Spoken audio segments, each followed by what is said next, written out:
பாடல்ல உள்ள ஓ போடுன்னு சொல்லுவானே, அந்த ஓக்கு என்ன அர்த்தம்னு என்கிட்ட கேட்டான். நானும் அவன் வயது கருதி அவன்கிட்ட வந்து சொன்னேன், அப்பா இதை நீனே புரிஞ்சுக்க முடியும் அப்படின்னு சொல்லி நான் ஒரு கேள்வி கேட்க அதுக்கு பதில் சொல்லி உனக்கு நீ கேட்டதுக்கான பதில் கிடைச்சிரும் அப்படின்னு சொல்லி சொன்னேன். உங்க ஊர்ல கீரை விற்பாங்களா? ஆமா.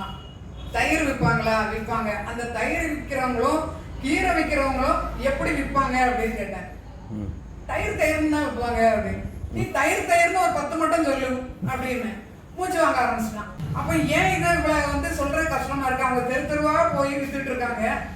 ஊர் பூரா வித்து அவ்வளவு இடமும் சுத்தினாதான் அவங்க கையில இருக்க பொருளை விற்க முடியும். அவங்க உயிர் வாழணும்னா ஓ போடுறாங்க. எப்படி ஓ போட்டாங்க?